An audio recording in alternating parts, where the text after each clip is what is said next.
welcome to the channel where money talks, and we like to get money in crypto. If you new to this channel, which some of you are, here we discuss the latest developments and technicals in cryptocurrency. But before we get started, I need you to do me a favor. Hit that subscribe button. Okay? Did you get it done?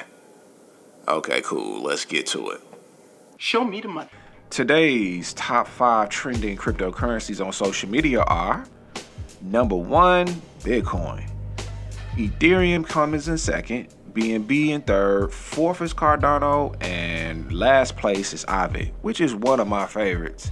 It just recently started pulling back, but the last 2 weeks it's been going crazy on the charts. But this show, we're going to focus on Bitcoin. And it's not only been trending in social media, but the major media outlets that cover traditional finance have detected the performance of Bitcoin. Let's see what Rick Ryder from BlackRock Inc.'s world's largest asset manager with $8 trillion in assets had to say about Bitcoin on CNBC. We've had, just trying to do the math. People think I can't do math. I'm pretty good at math, scientific notation, everything. So where's Larry comes in? He loves to brag. What's your, how much you got under management now at BlackRock? What is it? 7, 8, something like that? It just keeps going up. Yeah. What is it? Because you manage it so well. What is it? Yeah, no, it's I watch what I have to do all day. It's up so there. I'm managing about It doesn't matter. It's up there. So, so Bitcoin bulls say 1%.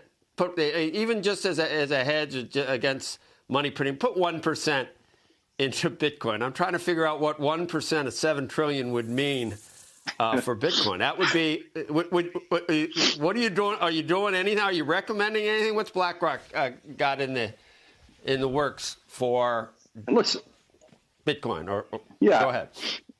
Yeah, I mean, I think crypto is generally has gotten the imagination of a lot of people. I mean, having, today the volatility of it is extraordinary. But listen, people are looking for storehouses of value. People are looking for places that could appreciate, under the assumption that inflation moves higher and the debts are building. So we've started to dabble a bit into it, and I wouldn't put a number on the percentage allocation one should have. It depends on what the rest of your portfolio looks like.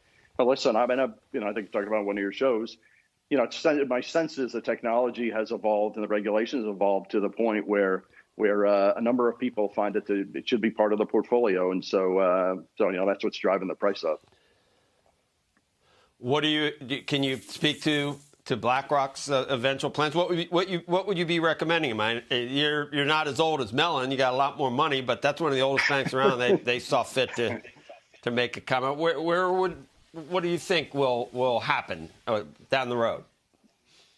So, I'm not in a position to make recommendation on that. And so, listen, I think some people holding it as a storehouse of value and diversifying your portfolio. Listen, the one thing I've owned, and I think somebody said on one of the show I was on with you guys recently, we're holding a lot more cash than we've held historically. It's because duration doesn't work, interest rates don't work as a hedge, and so diversifying into other assets makes some sense. And so, holding some portion of what you hold in cash and things like crypto is, seems to make some sense to me. But I wouldn't espouse a certain allocation or target holding. Yeah, as we can see that the big fish can't ignore Bitcoin anymore. The Economic Times describes Bitcoin's recent rally as incredible since rising above the $51,000 mark. It's hard not to notice the performance of the asset, not to mention the corporate interest. MicroStrategy pledged to sell $600 million in convertible bonds to free up capital to buy more Bitcoin. It's only adding to the fire. According to an article by NBC, and I do quote, Bitcoin has had a boost from news of large firms like Tesla, MasterCard, and BNY Mellon warming to cryptocurrencies.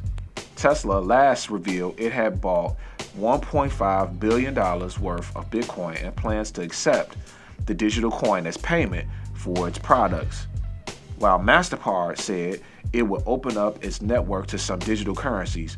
PayPal and BNY Mellon have also made big moves to support cryptocurrency. In addition, the cryptocurrency market cap that includes Bitcoin as its leader has broken resistance and reached a historical high with capital inflows resulting in a current level of around 1.5 trillion. Bitcoin at the time of this recording price is sitting at around 52K.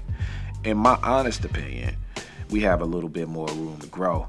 I think we can expect sellers to come into the market at around 60,000, give or take, before a pullback. If the pullback takes place at 60K, then we'll likely see a greater pullback in the altcoin market, with some alts already showing signs of the bears coming into the market.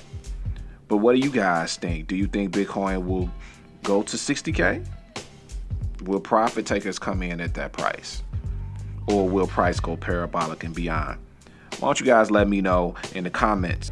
Oh, and before you guys check out, make sure that you follow on Twitter and join the Telegram for exclusive content on charts and price action. Links can be found in the description.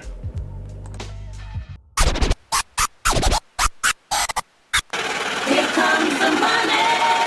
Here we go. Money talk.